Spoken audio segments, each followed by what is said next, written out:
श्री वेदव्यास कृत श्रीमद् भागवतम स्कंद प्रथम अध्याय 9वां। भगवान श्री कृष्ण की उपस्थिति में भीष्म देव का देह त्याग।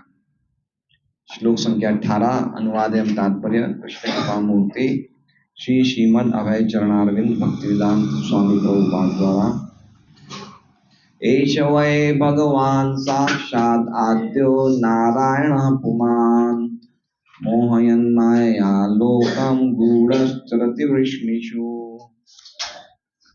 एष ये वै निश्चय ही भगवान श्री भगवान साक्षात मूल आद्य प्रथम नारायण परमेश्वर जल में शयन करने वाला करने वाले पुमान परम भोक्ता मोहयन मोहित करने वाले माया स्वसर्जित शक्ति द्वारा लोकम गृहों को गूढ़ जो अकल्पनीय है चरति विचरण करता है वृष्णिषु वृष्णिकुल में। अनुवाद है, ये भगवान श्री कृष्ण अकल्पनीय आदि भगवानी हैं। ये प्रथम नारायण अर्थात परम भोक्ता है, लेकिन ये राजा वृष्णि के वंशजों में हमारी ही तरह विचरण कर रहे हैं और हमें स्वसज्जित शक्ति के द्वारा मोहग्रस्त कर रहे हैं। ओम अज्ञानतिमिरान्धस्य ज्ञानाञ्जनशलाकया चक्षुरुन्मिलितं येन तस्मै श्रीगुरवे नमः।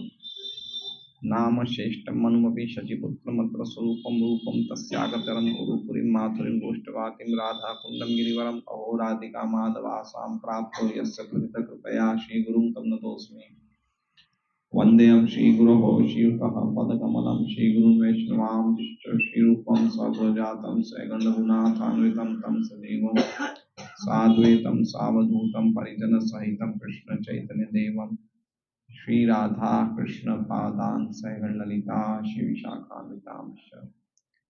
गुरु वैष्णव भगवान तिने स्मरण हाय विघ्न विनाशन अनायास हाय निज वांछित पूर्ण।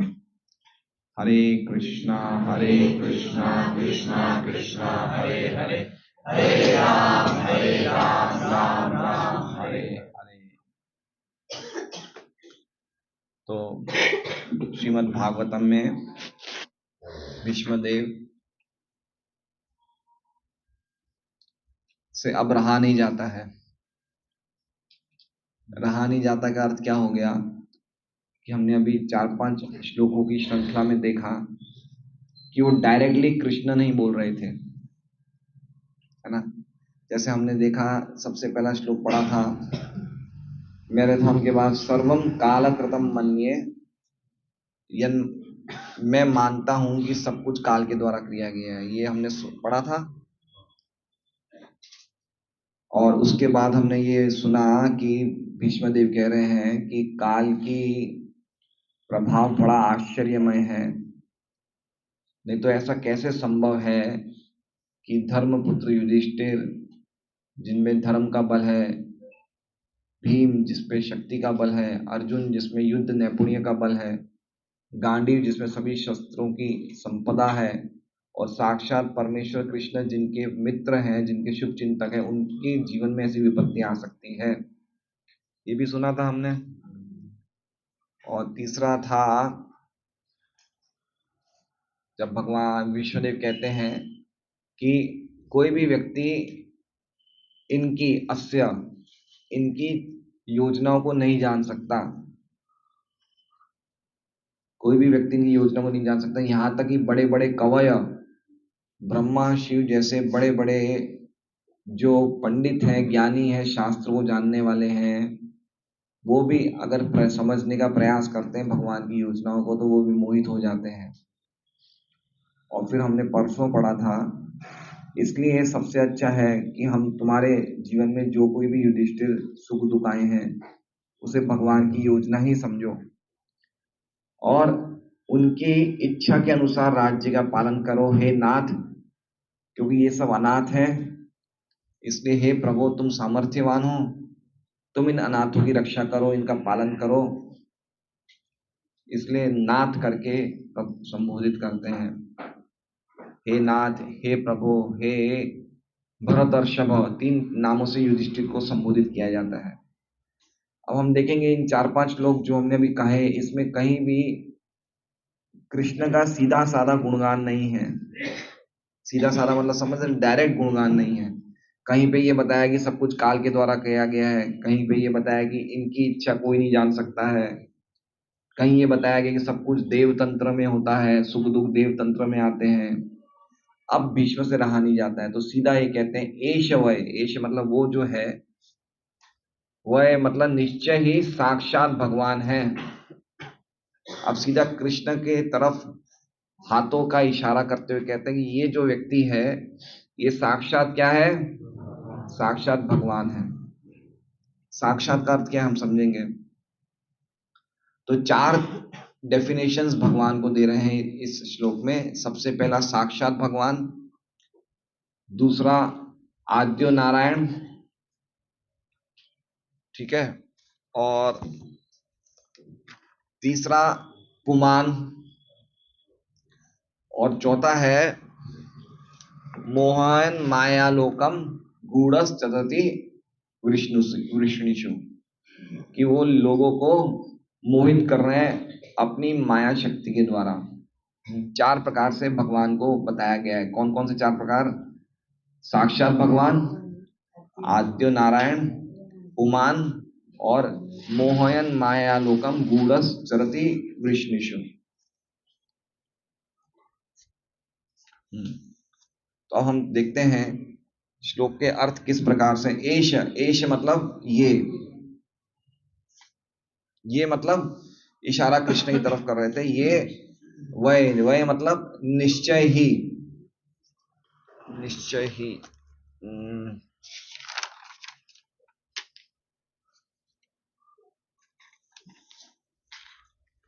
निश्चय ही साक्षात भगवान है। निश्चय क्या है? भगवान है, लेकिन कौन से भगवान है? साक्षात भगवान है। तो साक्षात शब्द का अर्थ बताया है मूल। मूल मतलब ओरिजिनल। मूल का मतलब क्या होता है कि साक्षात मतलब इनसे बढ़कर और कोई सत्ता नहीं है। साक्षात मतलब इनसे बढ़कर और कोई सत्ता नहीं है। मतलब जितनी भी सत्ता है वो सत्ता इन पे ही आश्रित है, लेकिन ये किसी पे आश्रित नहीं है। समझ रहे? साक्षात या समझिए कि डायरेक्ट भगवान है। जैसे हम बोल सकते हैं कि शिव जी भगवान है। हाँ, शिव जी भगवान है, लेकिन शिव जी की सत्ता भी किसी पे आधारित है।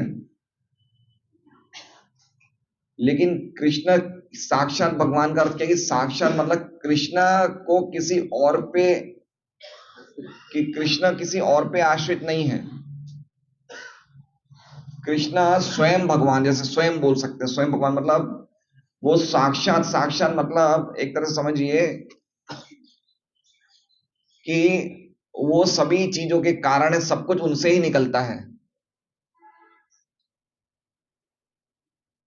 समझ रहे बात को? साक्षात का अर्थ क्या? मूल। मूल मतलब हमारी भी कोई भी, अगर हमें नींद आ रही है तो उसके कारण भी कृष्ण है। अच्छी नींद आ रही है, अगर हमें टाइम पे कोई उठा रहा है तो उसको भी कोई कारण कृष्ण है।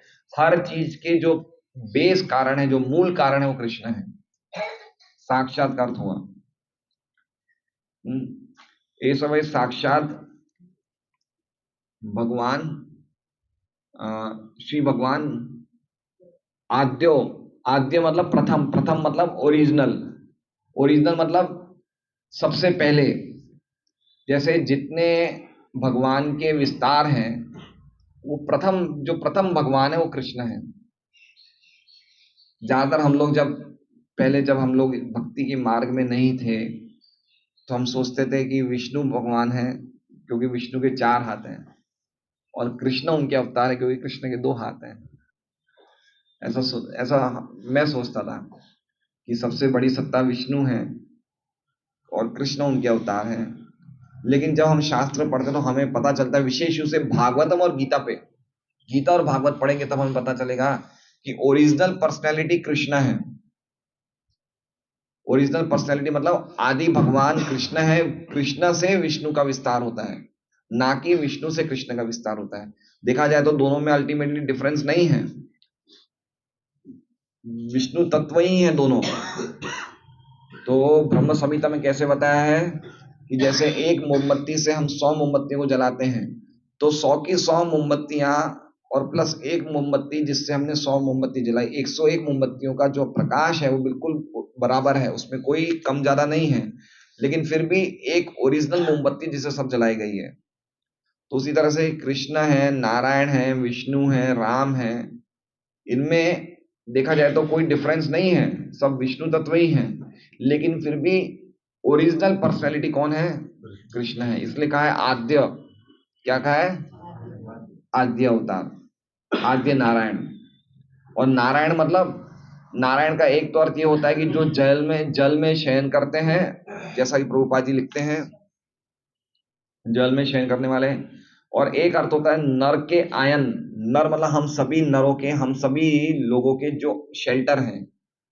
आयन मतलब क्या कहते हैं उसे, आश्रय। वो कौन है? नारायण। तो ये पहले नारायण है, आद्य नारायण है। और पुमान, पुमान मतलब हर चीज के भोक्ता यही हैं, परम भोक्ता। पुमान का अर्थ क्या हो गया? पुरुष। पुरुष का अर्थ हो गया परम भोक्ता। तो ये साक्षात भगवान है, ये आदि नारायण है, ये परम भोक्ता है। तो फिर कोई पूछ सकता है दिखते भगवान जैसे लगते क्यों नहीं है ये? तो कह रहे हैं मोहयन माया लोकम, ये अपनी माया के द्वारा लोगों को क्या करते हैं? मोहित करते हैं। माया का अर्थ बताएं प्रभुपाद जी, स्वसर्जित शक्ति द्वारा, अपनी बहिरंगा शक्ति के द्वारा या अंतरंगा शक्ति के द्वारा लोगों को मोहित करते हैं। विशेष रूप से इसमें जो मोहित करने का वो है हम जैसे लोगों को जो बहिरंगा शक्ति में रहते हैं। लोकम मतलब, लोकम का दो अर्थ हो सकता है, एक तो सभी लोगों को या फिर सभी लोकों में रहने वाले लोगों को, जीवों को। तो मोहयन माया लोकम, तो इसका अर्थ क्या हो गया? इसका अर्थ ये हो गया कि लोगों को मजबूर करते हैं ये सोचने पे कि मैं भगवान नहीं हूं, मैं आदमी हूं। समझ रहे हैं क्या अर्थ हो गया? मोहयन माया लोकम मतलब सामान्य लोग जो भगवान के शुद्ध भक्त नहीं हैं, ये इसमें ध्यान रखना, अपनी मोहन मतलब अपनी माया द्वारा उन्हीं को मोहित कर सकते हैं भगवान, जो उनको शरणागत नहीं है। जो उनको शरणागत है उनको अपनी माया द्वारा मोहित नहीं कर सकते भगवान।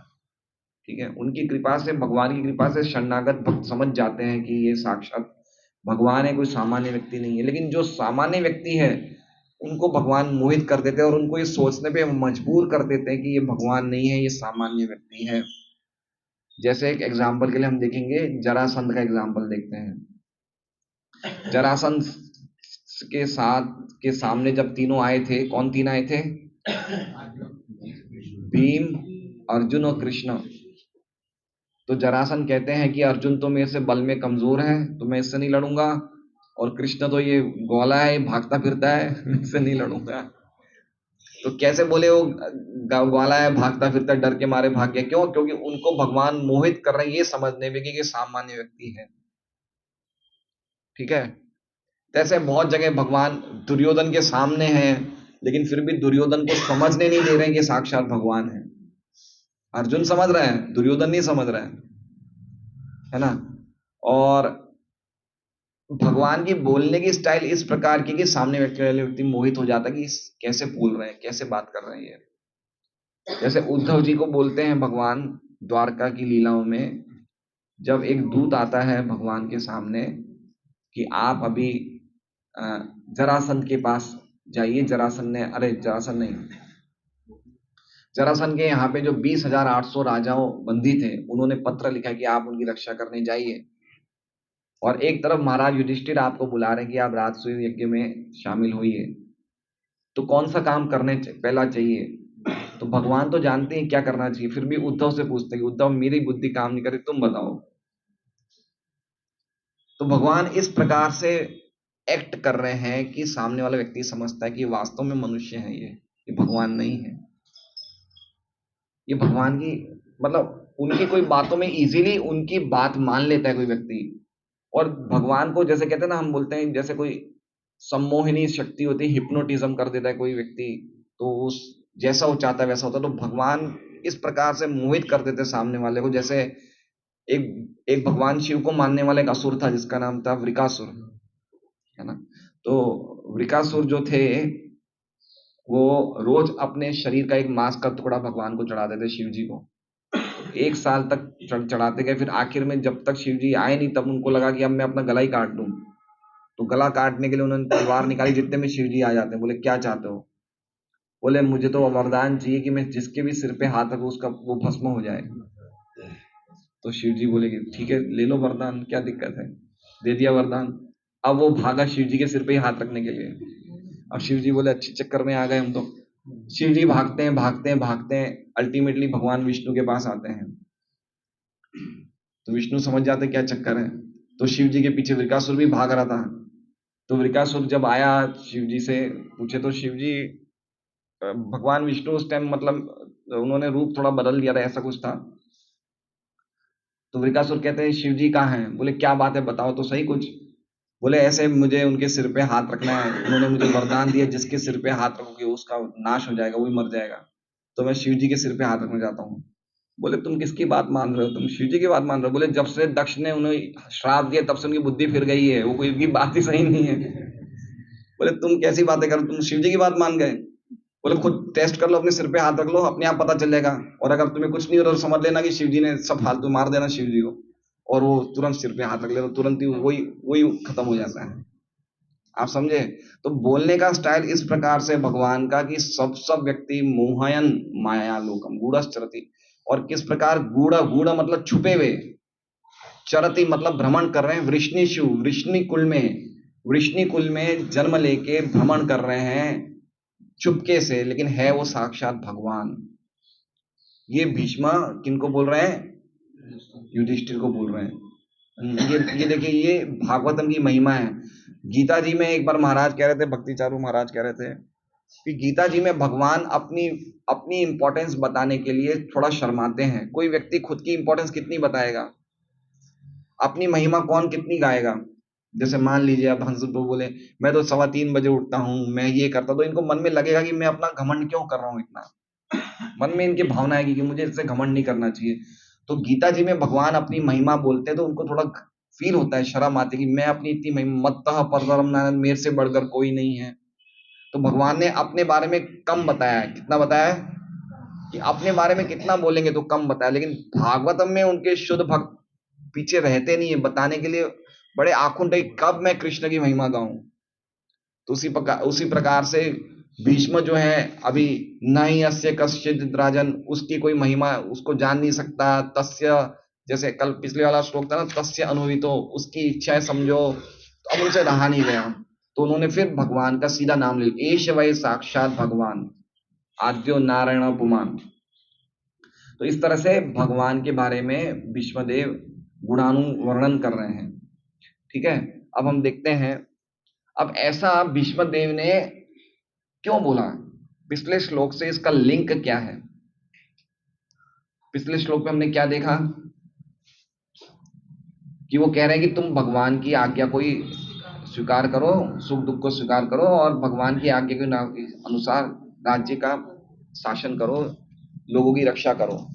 अब पिछले श्लोक से इस श्लोक में लिंक क्या है, और इस तरह से भगवान की जो परम स्थिति है कि भगवान साक्षात भगवान है, वो आगे 3-4 श्लोकों में भीष्मदेव इसी चीज का वर्णन करेंगे। शायद 24वें श्लोक तक, 18वें से लेकर 24वें श्लोक तक वो खाली यही बताएंगे कि भगवान की क्या स्थिति है, कृष्ण की परम स्थिति का वर्णन करेंगे।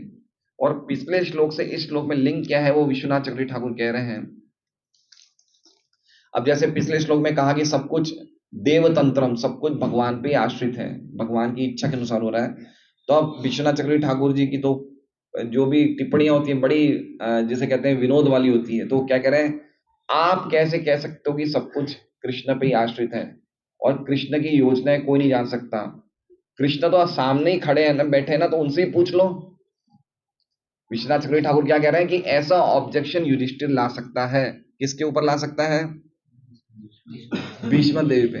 कि आप कह रहे हो कि भगवान की योजनाएं कोई नहीं समझ सकता है, सब कुछ इन पे ही आश्रित है। तो अगर योजना समझना है तो पूछ लो, सामने बैठे तो हैं ये, पूछने में क्या दिक्कत है? सामने बैठे पूछ लो। जब भगवान हमारे सामने तो हम पूछ सकते हैं ना। हमें जब हमें उनसे पूछ ही लेंगे तो हमें तो उनकी योजना पता ही चल जाएगी, तो क्यों नहीं पूछ सकते? तो उसके जवाब में भीष्म ये श्लोक बोल रहे हैं। लिंक समझ रहे हैं? लिंक का मतलब क्या होगा कि जब भीष्म ने ये श्लोक बोला होगा, कौन सा वाला श्लोक? पिछले वाला, तस्मात् इदं देवतंत्रम। तो युधिष्ठिर ये पूछ सकता था, युधिष्ठिर ने ये पूछा होगा भीष्म से। क्या पूछा होगा? कि आप ऐसे कैसे कह रहे हो कि सब कुछ इनके तंत्र में, सब कुछ इनकी योजनाएं समझ नहीं सकते? इनसे सीधा ही पूछ लो तो योजना समझ जाएंगे। भाई जैसे मान लीजिए कि अगर कोई बहुत बड़ा व्यापारी है, नरेंद्र मोदी का दोस्त है, तो वो पूछ सकता है भाई आगे बजट में क्या लाओगे बता दो, बता सकता है, भाई दोस्त है। तो अरे भाई हमारे दोस्त हैं कृष्ण, तो इनसे पूछ लो इनकी क्या योजना है, पूछने में क्या दिक्कत है? ऐसा बोल सकते ना। तो आप क्यों बोल रहे हो कि इनकी योजना नहीं जान सकते? पूछ सकते, पूछ के जान जाए। तो भीष्म उसके जवाब में ये श्लोक बोल रहे हैं और कह रहे हैं कि वो अपनी शक्ति से हम सबको मोहित करते हैं।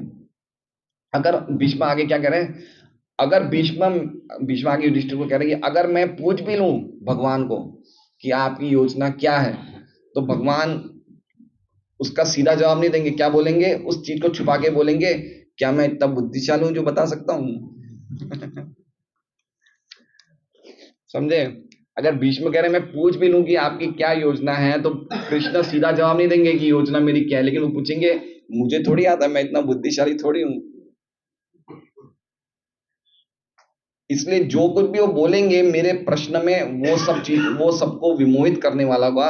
इसलिए उनकी योजनाओं को मानना चाहिए, लेकिन उनसे इंक्वायरी नहीं करना चाहिए। समझ रहे हैं बात को? कि आप वो जो बोलते हैं वैसा करो, लेकिन उनकी इंक्वायरी मत करो कि आपने ऐसा क्यों किया। समझ रहे हैं बात को? जैसे मान लीजिए कि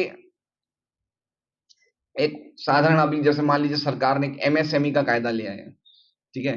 अब आप सरकार से लड़ने मत जाओ कि भाई आप ऐसा क्यों कायदा लाए, जो आप लाए कायदा वो मान लो। समझ रहे हैं बात को? तो वही ये बोलना चाहते भीष्म की, पूछने मत जाओ कि आपकी योजना क्या है, जो योजना ला रहे हैं उसके हिसाब से काम कर लो। ये विश्वनाथ चक्रवर्ती ठाकुर कह रहे हैं। तो श्रीधर स्वामी की भी टीका वही है, तो हम उनको वापस नहीं बोलेंगे।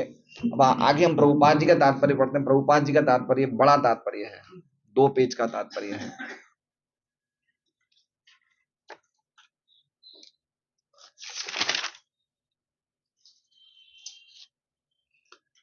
ज्ञान तात्पर्य देखिए, पढ़िए। ज्ञान प्राप्त करने की वैदिक पद्धति निगमन की विधि है। तो पहली लाइन ही देखिए, अब ज्ञान प्राप्त करने की वैदिक पद्धति निगमन की विधि है। निगमन मतलब समझ रहे हैं? निगमन मतलब इंग्लिश में लिखा है डिसेंडिंग प्रोसेस। डिसेंडिंग प्रोसेस मतलब ज्ञान प्राप्त करने की विधि, मतलब जो हम ज्ञान प्राप्त करें वो सीधा भगवान से ही प्राप्त करें। अपने प्रयास से ज्ञान प्राप्त करने का प्रयास नहीं करें। इसे कहते हैं, देखिए, एक होता है डिसेंडिंग प्रोसेस, एक होता है असेंडिंग प्रोसेस। असेंडिंग मतलब हम अपने बल से, अपनी बुद्धि के बल से या अपने ज्ञान के बल से हम भगवान को पहुंचने का प्रयास कर रहे हैं, या भगवान को जानने का प्रयास कर रहे हैं, या ये जानने का प्रयास कर रहे हैं कि भगवान कौन है। ये कौन सा प्रोसेस है? Ascending process. असेंडिंग मतलब हम चढ़ रहे हैं ऊपर। हिंदी में, संस्कृत में बोलते हैं आरोह पंथा।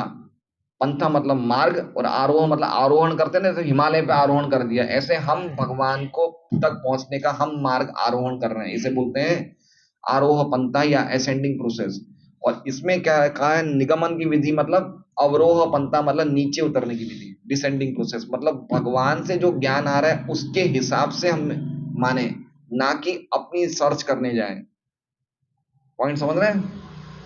तो इसमें लिखा ज्ञान प्राप्त करने की जो वैदिक पद्धति, वैदिक मतलब जो हमारी ओरिजिनल वेदों की जो पद्धति है वो क्या है?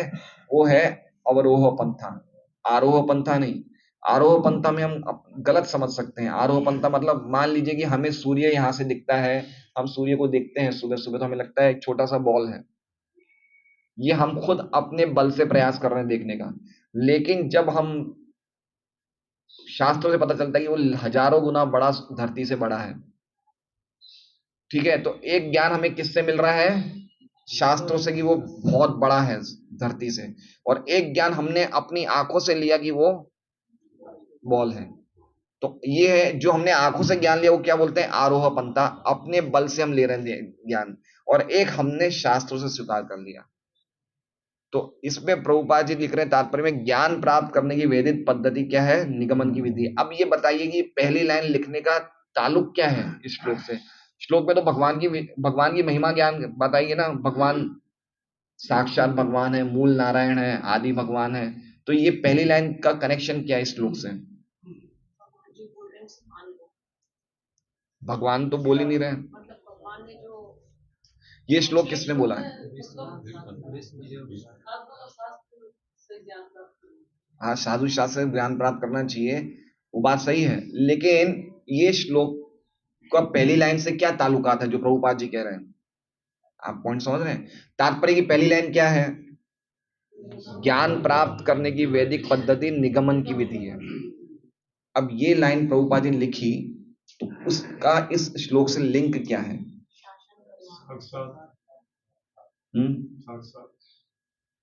जो आगे से बता रहे उसका पालन करो, पूछो मत। नहीं, वो ठीक है, लेकिन देखिए मेरी है, क्या कह रहे हैं? विष्णुदेव बता रहे हैं। हाँ, ये सही जवाब दिया। जवाब क्या है कि भीष्म बोल रहे हैं, इस बात को मानो। भीष्म आपको सही बता रहे हैं, ये सही बता रहे हैं, ये ज्ञान की विधि ऐसे फॉलो करो।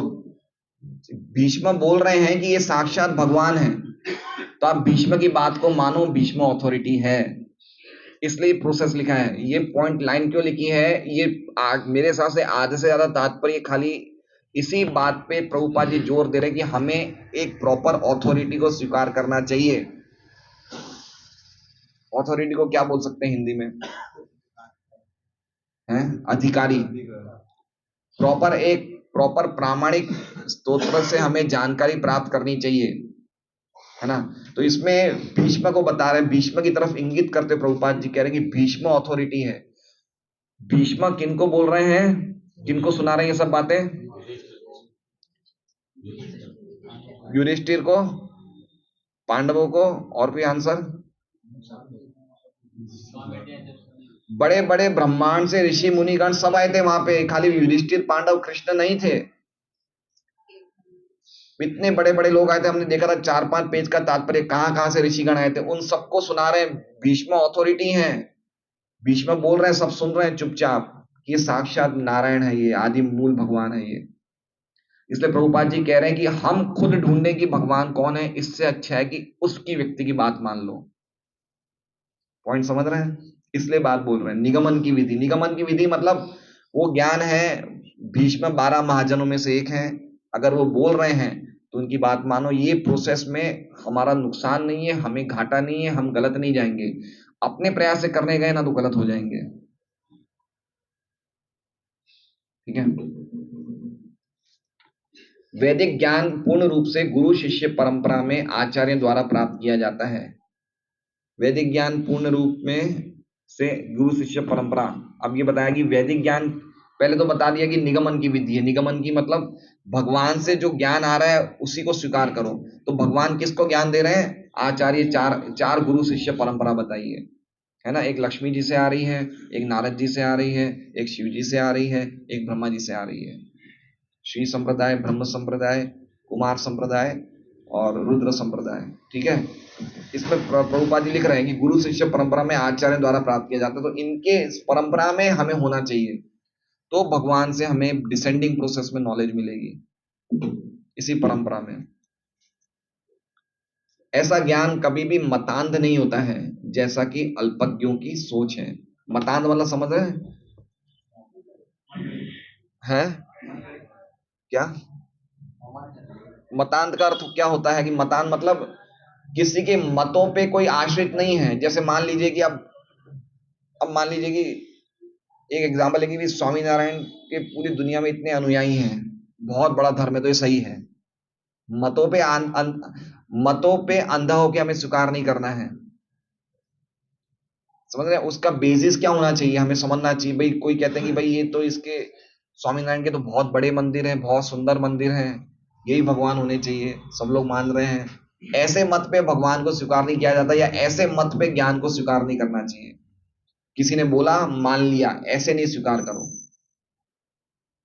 है ना? जैसे हम बोले भीष्म ने बोला हमने मान लिया है, तो ऐसे मत स्वीकार करो, लेकिन भीष्म एक अथॉरिटी है, उस हिसाब से स्वीकार करो। एक परंपरा में भीष्म आ रहे हैं।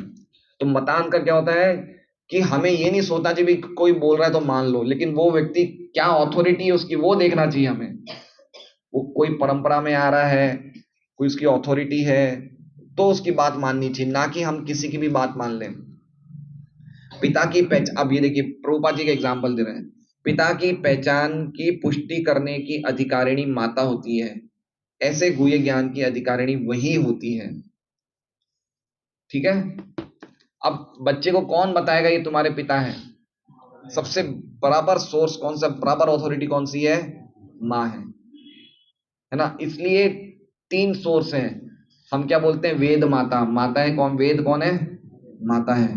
पुराण कौन है? भाई है। श्रुति कौन है? बहन है। वेद माता, पुराण भाई, श्रुति बहन।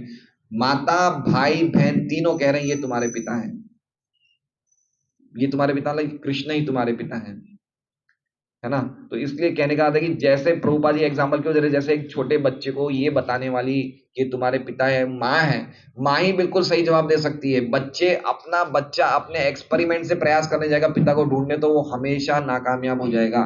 तो उसी प्रकार से अगर हम अपने बल से प्रयास करने जाएंगे भगवान को ढूंढना, तो हम हमेशा नाकामयाब हो जाएंगे। इसलिए जो माँ बोल रही है वो सही है। तो भीष्म बोल रहे हैं खाली वो बात नहीं है, शास्त्र भी ये बात बोल रहे हैं कि कृष्ण भगवान है। इसलिए भीष्म भी बोल रहे हैं, शास्त्र भी बोल रहे हैं। ऐसे गुह्य अतः प्रामाणिक सत्ता का होना कट्टरता नहीं होता है। प्रामाणिक सत्ता का होना कट्टरता नहीं होता, मतलब कट्टरता का मतलब कि ऐसा नहीं है कि जैसे जैसे इस्लाम में होता है तुम मेरे धर्म को पालन करोगे तो तुम मार दिया जाएगा। कट्टरता मतलब समझ रहे हैं? कट्टरता का मतलब जबरदस्ती नहीं है कि भाई आपको फॉलो करना ही है। आप प्रॉपर बुद्धि लगाओ, सोचो कि कहाँ से ज्ञान आ रहा है, प्रॉपर है नहीं है, ऑथोरिटेटिव है नहीं है, दिमाग लगा के स्वीकार करो। कट्टरता के देख के नहीं स्वीकार करो भाई ये लोग कर रहे हैं तो हमें भी करना है। मेन बात है कि अंधविश्वास पे हमारा ज्ञान या हमारी नॉलेज आधारित नहीं होनी चाहिए। श्रीमद् भगवद गीता के चतुर्थ अध्याय 4.2 में इस सत्य की पुष्टि की गई है और बताया गया है कि विद्या की आदर्श पद्धति उसे प्रतिकारी से प्राप्त करने में है। इसी पद्धति को हर जगह सत्य के रूप में स्वीकार किया जाता है, लेकिन व्यर्थ तर्क करने वाला ही इसके विपरीत बोलता है। ठीक है? सत्य की पुष्टि चौथा और 4.2 एवं परंपरा प्राप्तम, ये श्लोक गीता जी में भगवान कहते हैं कि परंपरा से मेरे ज्ञान को प्राप्त होते हैं। तो समझ लीजिए कि हमें ये पता चला है कि कृष्ण भगवान है, तो हमारे कोई सौभाग्य की सीमा है या नहीं है? सौभाग्य की कोई सीमा नहीं है। इतना जानना भी बहुत बड़ा सौभाग्य, कोई इजी बात नहीं है कि कृष्ण भगवान है। और हमारा जो ज्ञान है पूरा शास्त्र के अनुसार है, परंपरा के अनुसार है। बड़े बड़े गुरु, बड़े बड़े साधु सब इस बात को स्वीकार करते हैं, बड़े बड़े आचार्य कि कृष्ण भगवान है, तो हमें उस चीज को स्वीकार करना चाहिए। अब देखिए ये बात भी हमें पता चल रही है, क्यों? क्योंकि भगवान हमें प्रेरित कर रहे हैं। इसमें लिखे मोहन, भगवान हमें प्रेरित कर रहे हैं। बहुत बड़े समझदार लोग हैं, नहीं है देश में? नहीं है? लेकिन वो इस बात को नहीं बोल पाते हैं। डॉक्टर राधा कृष्णा, क्या नाम था सेकंड प्रेसिडेंट का? सर्वपल्ली राधाकृष्णन। बड़े फिलोसोफर थे, बड़े प्रोफेसर थे, टीचर थे बहुत बड़े, लेकिन वो कृष्ण को परम सत्य नहीं मानते थे। मदर टेरेसा है, इतनी सेवा करी। सेवा तो खैर वो तथाकथित सेवा थी, सड़क पे से व्यक्ति को निकाल के आश्रम में लेके मांस खिलाना, मीट खिलाती थी वो। इतने बड़े बड़े लोग जिनकी दुनिया में लोग बहुत जिनको मान सम्मान देते हैं, लेकिन वो भी नहीं जानते कृष्ण भगवान है, और हमें पता चल गया, तो क्या भगवान की कृपा नहीं है ये? भगवान हमें प्रेरणा नहीं दे रहे हैं? भगवान एक तरफ अर्जुन को प्रेरणा दे रहे थे ये जानने के लिए मैं परम सत्य हूं, और एक तरफ दुर्योधन को छुपा रहे थे। तो हम भी तो छुपने वाले लोगों में से हो सकते थे ना। तो कितनी बड़ा सौभाग्य है, 50 40 50% ऑलरेडी हमने सिद्धि प्राप्त कर ली, ये जान गए कृष्ण भगवान है। ये इजी बात नहीं है। बहुनाम जन्म नाम अंते, बहुत जन्मों के बाद किसी व्यक्ति को पता चलता है, लेकिन हमें प्रभुपाद जी की कृपा से, भक्तों की कृपा से, वैष्णव की कृपा से इतनी जल्दी पता चल गया कृष्ण परम सत्य है। हमारा ये मार्ग तो हमें पता चल गया कि हमें जाना कहाँ है। जैसे हम बीमार हैं और हमारे हजारों साल से बीमारी का कोई इलाज नहीं, लेकिन हमें ये तो पता चल गया डॉक्टर कौन है, सड़क भी पता चल गया, अभी हमें चलना है बस। पॉइंट समझ रहे हैं बात को? तो ये हमारे सौभाग्य की सीमा देखिए, कितने लोग, क्या हमारा सौभाग्य हम कैसे वर्णन कर सकते हैं।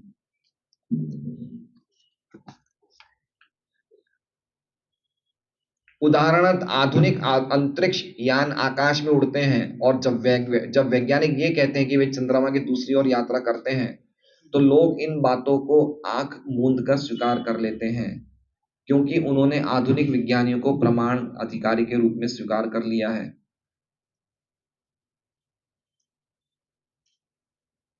अब ये बात क्यों बताई जा रही है, प्रभुपाद जी क्यों बोल रहे हैं? प्रभुपाद जी के टाइम पे बहुत सारे लोग मून पे जाते थे, है ना। 1960-65 की बात है, ये प्रथम स्कंद प्रभुपाद जी ने 1959 में लिखना शुरू किया, और 1960 में ही सबसे पहले मून पे नाइल आर्मस्ट्रांग गए थे। तो प्रभुपाद जी क्यों कहते हैं कि वो बोलते तो लोग उनकी बात मानते हैं, तो व्यक्ति तो अथॉरिटी किसी ना किसी को तो मान ही रहा है ना। हर व्यक्ति किसी ना किसी को मानता है, नहीं मानता, ये बताइए। जैसे मान लीजिए वो हम देखते हैं रामदेव, घोड़े पे रामदेव जी है, वो जो घोड़े पे बैठते हैं, अब रामदेव जी हैं, लोग उन्हें भगवान मानते हैं, काफी लोग मानते हैं। तो कैसे उन्हें मालूम चला कि भगवान है? कैसे वो मानते हैं भगवान है? ये वो तो भगवान नहीं है, लेकिन लोग कैसे मानते हैं? किसी ना किसी से सुना ही है, तो किसी ना किसी को अथॉरिटी मान रहे हैं, नहीं मान रहे हैं? हर एक व्यक्ति किसी ना किसी को अथॉरिटी मानते नहीं मानता, चाहे वो साईं बाबा को पूज रहा है, चाहे कोई राम बाबा को रामदेव को पूज रहा है, या कोई भी किसी को पूज रहा है, तो किसी ना किसी से सुना ही है उसने। तो प्रभुपाद जी कह रहे हैं जब आप अथॉरिटी मान ही रहे हो, तो फिर भीष्म को क्यों नहीं मान रहे, इनको क्यों मान रहे हो? जब मानना ही है अथॉरिटी, तो प्रभुपाद जी ये एग्जांपल क्यों दे रहे हैं साइंटिस्ट का, कि आज की तारीख में जो नौजवान पीढ़ी है साइंटिस्ट को बहुत जल्दी स्वीकार करती है कि साइंटिस्ट अथॉरिटी है। साइंटिस्ट बोल रहे हैं कि हम चंद्र पे गए हैं, प्रभुपाद जी कहते हैं चंद्र पे गए नहीं, फालतू उल्लू बना रहे हैं, ये खाली पेट्रोल खर्चा करके आ जाते हैं, करोड़ों रुपया खर्च करके आ जाते हैं, चंद्र पे गए नहीं है। लेकिन सामान्य व्यक्ति उनकी बात मानता है, मानता नहीं मानता है? पूरे देश के लोग खुश होते होते हम चंद्रयान पे गए, चंद्रयान चंद्रयान, करें नहीं करें? तो जब आप मान ही रहे हो और मानते ही, हर एक व्यक्ति मानता है किसी ना किसी की बात, तो फिर भीष्म जैसे अथॉरिटी की क्यों नहीं मानते हम बात? ये प्रभुपाद जी जोर दे रहे हैं, हम इन लोगों की बात मान लेते हैं। हर एक व्यक्ति किसी ना किसी की बात मान रहा है, लेकिन अगर उसकी बात मानना ही है, तो गुरु साधु शास्त्र की बात क्यों नहीं मान रहे हो? हर एक बात की क्यों बात मान लेते हो? हम देखते हैं कितने लोगों की कितनी मान्यताएं हैं, अलग अलग चीजों पे मान्यता है, कोई खाटू श्याम जी का है, कोई किसका है, कोई क्या नहीं है। लेकिन ये सब क्या चल रहा है? डॉगमेटिक, डॉगमेटिक मतलब मतांध, जैसे इसमें श्लोक वर्ड है मतांध, मत के अनुसार भाई लाखों लोग जा रहे हैं खाटू श्याम जी, तो हम भी जाएंगे। समझ रहे बात को? तो पॉइंट ये है कि हमें कोई अथॉरिटी स्वीकार करनी ही पड़ेगी, तो फिर हम लोग सबसे बेस्ट अथॉरिटी क्यों नहीं स्वीकार करें? ये प्रभुपाद जी कहना चाहते हैं कि लोग आंख मूंद के, प्रभुपाद जी क्या लिख रहे हैं, आंख मूंद के उनकी बात मान लेते हैं।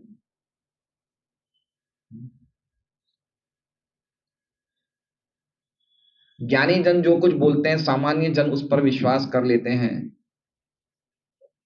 ज्ञानी जन जो कुछ बोलते हैं सामान्य जन उस पर विश्वास कर लेते हैं। ज्ञानी जन मतलब, ज्ञानी जन कोई भी व्याख्या करते हैं शास्त्रों पे, कुछ भी लोग उस पर विश्वास कर लेते हैं, है ना। मतलब कुछ भी बोलेंगे कि भगवान को किसने देखा है, तुम क्या मूर्ति पूजा कर रहे हो, ये कर रहे हो, तो लोग उसकी बात सुन लेते हैं और प्रभावित हो जाते हैं। सुन, प्रभुपाद जी कह रहे हैं मेन बात है सुनना, श्रवण पे बहुत बड़ा आधार है, हम किससे सुन रहे हैं। तो कोई भी कुछ बोलता है जल्दी से लोग विश्वास कर लेते हैं। लेकिन वैदिक सत्यों के विषय में उन्हें विश्वास न करने की शिक्षा दी जाती है। अब देखिए क्या जबरदस्त सेंटेंस बोला है। प्रभुपाद जी कह रहे हैं कि वैदिक सत्यों के विषय में उन्हें विश्वास न करने की शिक्षा दी जाती है। मतलब बचपन से ही हमें ट्रेनिंग दी जाती है कि हम वैदिक शिक्षा को नहीं स्वीकार करें। बचपन से ही अगर बच्चा स्कूल की पढ़ाई में बहुत होशियार होगा तो लोग खुश होते हैं, लेकिन अगर वो भगवान की मार्ग पे जाएगा तो उसको इतना एनकरेजमेंट नहीं मिलता है ना। स्कूल की बुक पढ़ेगा तो बहुत खुशी की बात है, ज्यादा गीता भागवत पढ़ेगा तो क्या कर रहा है, टाइम क्यों खराब कर रहा है। तो बचपन से ही शिक्षा दी जाती है कि ये हमारे शास्त्र को एक तरह से माइथोलॉजी समझे कि ये है या नहीं है, काल्पनिक है क्या है, लेकिन जो आज आधुनिक चीज चल रही है वो सब सत्य है। तो ऐसी शिक्षा हमें सदियों से मिलती आ रही है। हमारे जीवन के हर लेवल पे हमें इस प्रकार की शिक्षा या तो माहौल के द्वारा या बड़ों के द्वारा या सरकार के द्वारा या स्कूली संस्थाओं के द्वारा हमें शिक्षा मिलती जा रही है। जो हमारी वैदिक शिक्षा है वो जो है वो पुरानी है, दकियानूसी है, वो काल्पनिक है, लेकिन जो आधुनिक शिक्षा है वो सही है। तो इसलिए हम फोर्स करने पे मजबूर हो गए हैं कि हमारे जो वेद शिक्षा है वो कंप्लीटली बेकार है। और जो हमारे प्रथम प्रधानमंत्री जवाहरलाल नेहरू वो ये बात बोलते थे कि भारत की प्रगति में आगे जाके जो कारखाने हैं वो ही मंदिर माने जाएंगे। उनका स्टेटमेंट था कि हमारे मंदिर, आने वाले भारत के मंदिर कौन कौन होंगे, कारखाने, क्योंकि वो इंडस्ट्रियल डेवलपमेंट करवाना चाहते थे भारत का। तो हमारे मंदिर, मतलब उनका कहने वाला कि मंदिर मंदिर जाना बंद करो, जो जाना है कारखानों में जाओ, यही हमारी असली प्रगति है। तो इस प्रकार की प्रॉपर पूरी ट्रेनिंग के हिसाब से हम लोगों की बुद्धि जो है ये सोचने में मजबूर हो गई है कि जो हमारी ये अथॉरिटी है, वेद व्यास है या सुखदेव गोस्वामी है, भीष्म है या हमारे शास्त्र हैं, ये सब पुरानी चीजें हो गई, इनका कोई अस्तित्व है या नहीं है, सब काल्पनिक है, या इस पे विश्वास लोगों का कमजोर हो रहा है। और आज की जो बिल्कुल आधुनिक चीजें हैं उन पे विश्वास ज्यादा हो रहा है।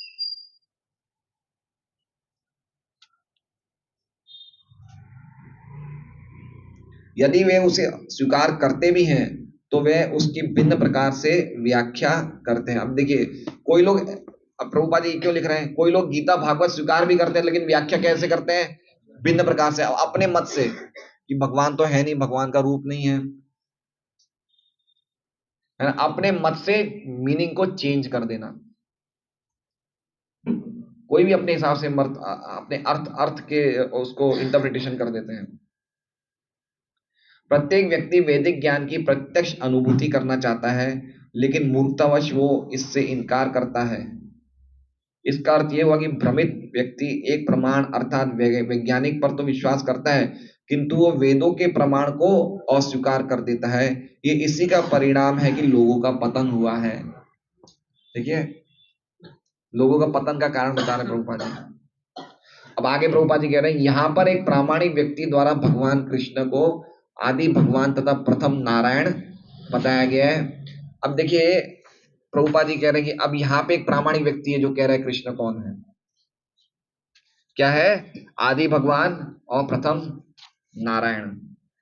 आदि भगवान मतलब समझ रहे हैं, ओरिजिनल और कारणभूत, आधारभूत, सबके आधार कृष्ण है।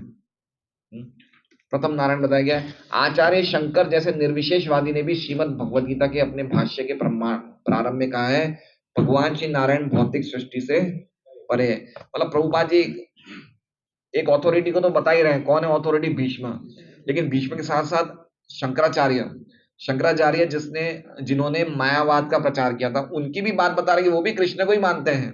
यद्यपि उन्होंने मायावाद का प्रचार किया लेकिन वो ये बात मानते कि नारायण ही परम भगवान है। उन्होंने नीचे लिखा है, देखिए नीचे होगा आपके फुट नोट में, फुट नोट पता है क्या कहते हैं उसे, नीचे लिखा रहता है नारायण परोव्यक्तात् अंडम अव्यक्त संभवम अंडस्यांतरस्त्विमे लोका सप्त द्वीपा च मेदिनी। श्रीमद् भगवद गीता शंकर भाष्य, शंकराचार्य ने जो गीता जी पे टीका लिखी उसमें भी सबसे पहले उन्होंने लिखा है कि नारायण परम भगवान है, वो इस भौतिक जगत से परे हैं। तो भगवान एक व्यक्ति है और शंकराचार्य भी मानते हैं। एक तरफ भीष्म का स्टेटमेंट है कृष्ण भगवान है, नारायण भगवान है, एक तरफ शंकराचार्य का स्टेटमेंट है। तो हम लोग कहीं गलत तो नहीं है, सही चल रहे हैं। अब आगे देखिए क्या बोलते हैं प्रभुपाद जी। ये ब्रह्मांड एक भौतिक सृष्टि है, किंतु भगवान श्री नारायण ऐसी भौतिक साज सज्जा से परे हैं। ये शंकराचार्य का भाष्य है। अब आगे प्रभुपाद जी कह रहे हैं, भीष्मदेव उन 12 महाजनों में से एक हैं जो दिव्य ज्ञान के सिद्धांतों से परिचित हैं। भगवान श्री कृष्ण को आदि भगवान कहे जाने की उनके द्वारा की गई पुष्टि की निर्विशेषवादी शंकर ने के द्वारा भी परिपुष्टि हुई है। अन्य सभी आचार्यों ने भी इस कथन की पुष्टि की है। अतः भगवान श्री कृष्ण को आदि भगवान के रूप में स्वीकार न करने की कोई संभावना नहीं रहती। अब भाई इतने लोगों ने कहा है, इतने बड़े बड़े आचार्य कह रहे हैं, शंकराचार्य है, रामानुजाचार्य है, निम्बार्काचार्य है, सभी इस बात को मानते हैं कृष्ण परम भगवान है। वल्लभाचार्य है। भीष्मदेव कहते हैं कि वे प्रथम नारायण है। इसकी पुष्टि श्रीमद् भागवतम 10.14.14 में ब्रह्मा द्वारा भी की गई है। नारायणस्तम न ही सर्वदेही नाम आत्मा से अधीशा के लिए लोक साक्षी नारायण होंगम नरभु जलायना तत्चापि सत्यम न तवे माया। ये श्लोक है जिसमें ब्रह्मा जी कृष्ण को बोलते हैं कि आप ही प्रथम नारायण हैं। तो प्रभुपाद जी क्या कह रहे हैं कि खाली भीष्म नहीं कह रहे हैं, ब्रह्मा जी भी कह रहे हैं, शंकराचार्य भी कह रहे हैं, ब्रह्मा जी भी कह रहे हैं कि आदि नारायण कौन है? भगवान कृष्ण है। भगवान श्री कृष्ण प्रथम नारायण है। आध्यात्मिक जगत, अब देखिए ये पूरा यहां तक जो भी हमने तात्पर्य पढ़ा ना, ये खाली इसी बात पे था। किस बात पे? कि भीष्म अथॉरिटी है। पूरा 1.5 पेज का तात्पर्य खाली प्रभुपाद जी ने इस सेंटेंस में दिया कि हमें समझे कि हमें एक अथॉरिटी स्वीकार करना है, प्रमाण एक प्रॉपर होना चाहिए, इसी बात पे। अब आगे प्रभुपाद जी नारायण के बारे में बता रहे हैं। आध्यात्मिक जगत वैकुंठ में असंख्य नारायण हैं, वह सभी एक ही भगवान हैं और ये आदि भगवान श्री कृष्ण के पूर्ण विस्तार माने जाते हैं। कितने नारायण हैं? असंख्य नारायण हैं। मतलब हर एक लोक में एक नारायण है। जितने भी नारायण हैं, जितने भी अनंत लोक हैं, आध्यात्मिक लोक हैं, उसमें जितने भी नारायण हैं सब एक ही भगवान है, उनमें कोई डिफरेंस नहीं है। ठीक है, ये प्रभुपाद जी कहना चाहते हैं। और ये सब भगवान श्री कृष्ण के पूर्ण विस्तार माने जाते हैं। मतलब भगवान कृष्ण से विस्तारित होते हैं। विस्तारित मतलब समझ रहे हैं? विस्तारित मतलब उनसे उनसे ही विस्तारित मतलब एक्सपांड होते हैं, निकलते हैं, मतलब उनसे ही निकल रहे हैं सब। फिर आगे बता रहे हैं कि क्या ओरिजिनली क्या सीक्वेंस है, वो प्रभुपाद जी बता रहे हैं। भगवान श्री कृष्ण का प्रथम विस्तार बलदेव के रूप में होता है। बलदेव मतलब बलराम जी। और बलदेव अन्य अनेक रूपों में यथा संकर्षण, प्रद्युम्न, अनिरुद्ध, वासुदेव, नारायण, पुरुष। अब पुरुष का अर्थ क्या होता है? एक पुरुष लिखा है नारायण के बाद। पुरुष मतलब पुरुष अवतार, महाविष्णु, गर्भोदक्षाय विष्णु, क्षीरोदक्षाय विष्णु। और फिर वो पुरुष अवतार से अलग अलग अवतार आते हैं। श्री राम नृसिंह में विस्तार करते हैं। ये सारे विस्तार एक ही विष्णु तत्व हैं और भगवान श्री कृष्ण इन समस्त पूर्ण अंशों के आदि स्रोत हैं। ये आद्यपुमान नारायण का पूरा 3, ये इस लाइन का पूरा उन्होंने पूरा समझाया है कि जो आदि नारायण, ओरिजिनल नारायण का मतलब ये जितने भी पुरुष अवतार, जितने भी भगवान के अवतार हैं, उनके ओरिजिनल सोर्स कौन है? कृष्ण है। ये आद्य नारायण का मीनिंग बताया। ओरिजिनल नारायण कृष्ण है। भगवान कृष्ण से बलदेव, बलदेव से चतुर्व्यूह, चतुर्व्यूह से नारायण, नारायण से दूसरे चतुर्व्यूह, दूसरे चतुर्व्यूह के संकर्षण से महाविष्णु, फिर महाविष्णु से गर्भोदक्षाय विष्णु, गर्भोदक्षाय विष्णु हर एक ब्रह्मांड में प्रवेश करते हैं, ब्रह्मांड का सृजन करते हैं। उनकी नाभि नाल से ब्रह्मा जी निकलते हैं। फिर गर्भोदक्षाय विष्णु के एक और विस्तार क्षीरोदक्षाय विष्णु, जो सबकी हृदय में प्रवेश कर जाते हैं। तो इन सब के जो सोर्स है वो कौन है? कृष्ण है। अल्टीमेटली बताना चाहते हैं भीष्म की हर एक चीज के सोर्स भगवान कृष्ण है।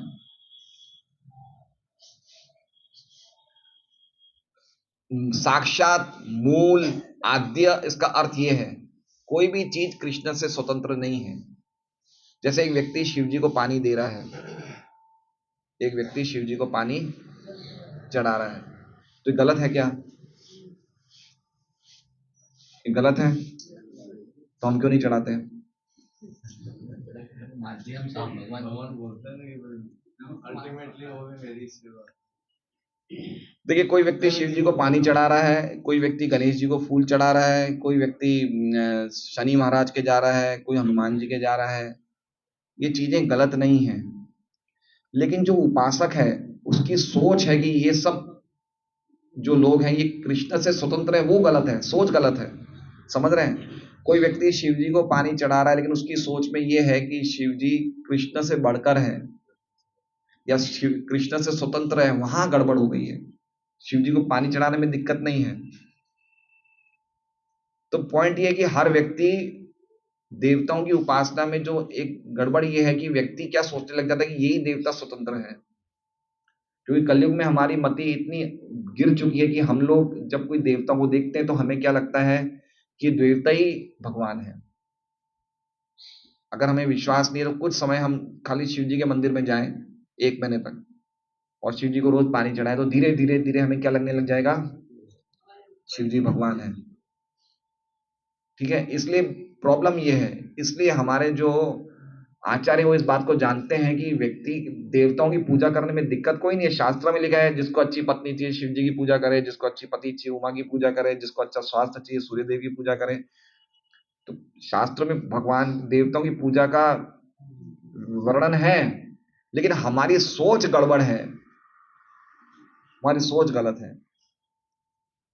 अल्टीमेटली जिसकी भी पूजा हो रही है अल्टीमेटली भगवान को ही जा रही है वो पूजा है। शिव जी की पूजा कर रहे हैं, गणेश जी की पूजा कर रहे हैं, हनुमान जी की पूजा, अल्टीमेटली सब कुछ कहाँ जा रहा है, कृष्ण को ही जा रहा है। लेकिन जा रहा है अविधि पूर्वक। अविधि पूर्वक मतलब धीरे धीरे धीरे हम लोग समझ जाते हैं कि वो व्यक्ति ही भगवान है। इसलिए हरेक जो भी भौतिक जगत में जितने भी पूजनीय देवी देवता जो भी है उनमें थोड़ा थोड़ा माया का मिक्सिंग है, लेकिन कृष्ण पूरी तरह से माया से छूटे हुए हैं। इसलिए कृष्ण को पूजेंगे ना तो हमारी बुद्धि बिल्कुल प्रॉपर चलेगी। किसी और को पूजेंगे ना तुरंत मायन मोहन माया, हम तुरंत मोहित हो जाएंगे माया द्वारा। ये सब करते रहते हो, बोलते हैं कि जाएंगे हम उनको एक बार दर्शन करेंगे ना तो हम क्या बोलते हैं ना हिप्नोटाइज हो जाते हैं माया मोहन। हाँ सही बात है, क्योंकि हमें लगता है कि ये भगवान है।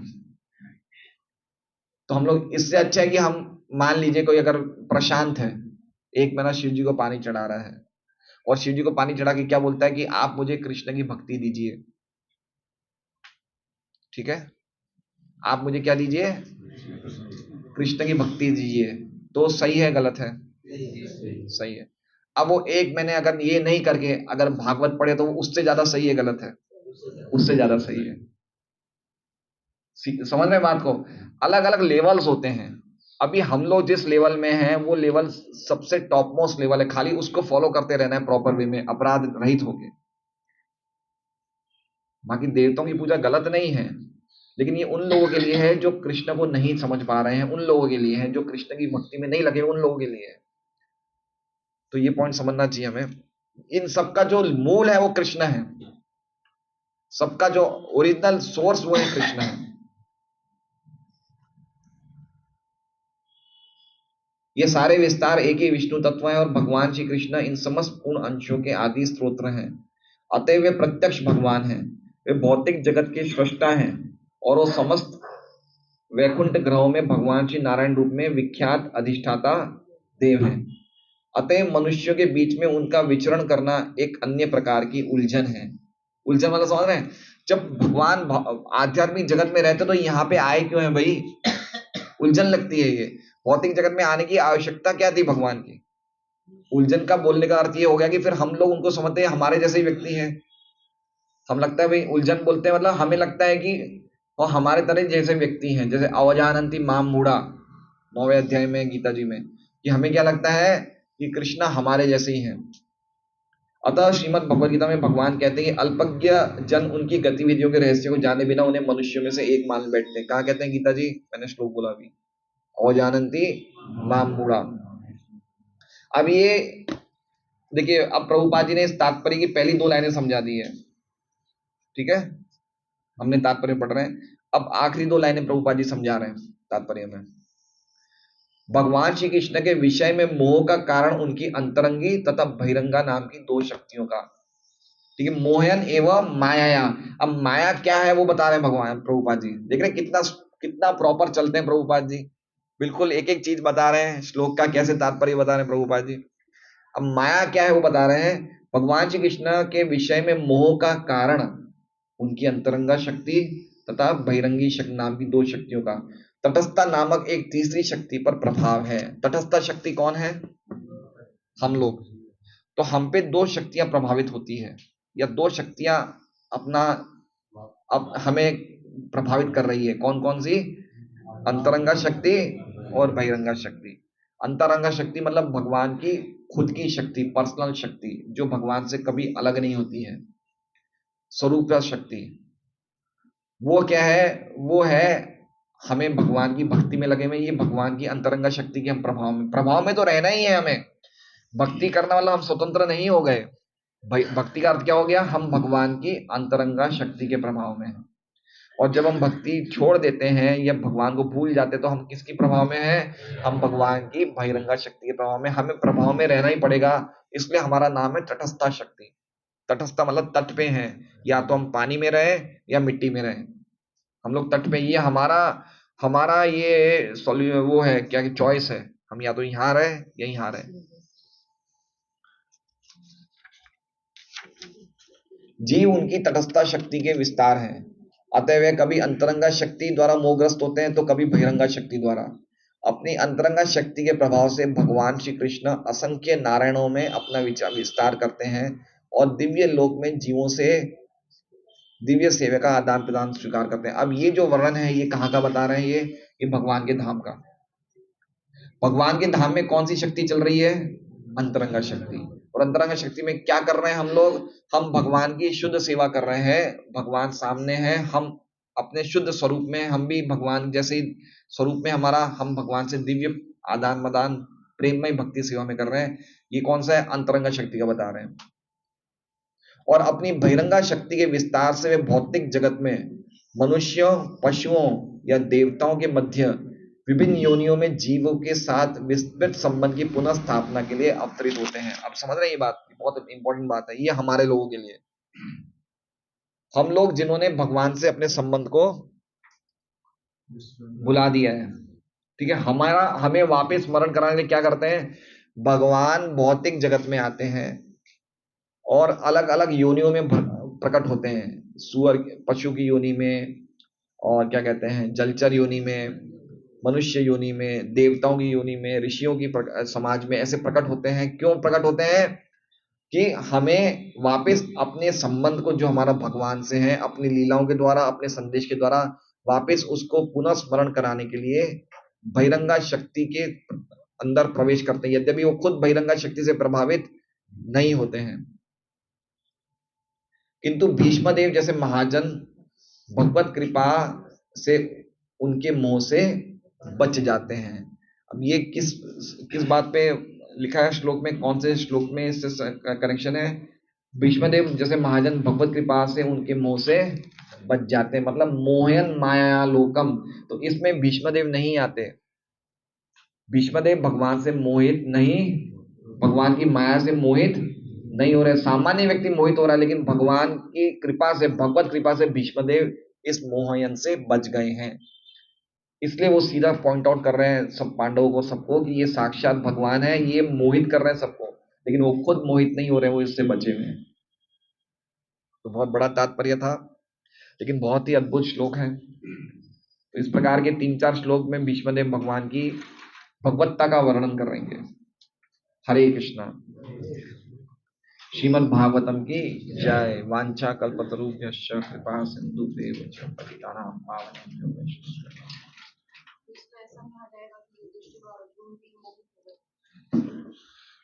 युधिष्ठिर और अर्जुन जो मोहित हो रहे हैं वो भगवान की अंतरंगा शक्ति के प्रभाव से, भगवान की अंतरंगा शक्ति के प्रभाव से, बहिरंगा शक्ति के प्रभाव से नहीं। वो भगवान की पर्सनल इच्छा के से मोहित होते हैं, जिससे कि लोगों तक ये संदेश जा सके कि भगवान कौन है।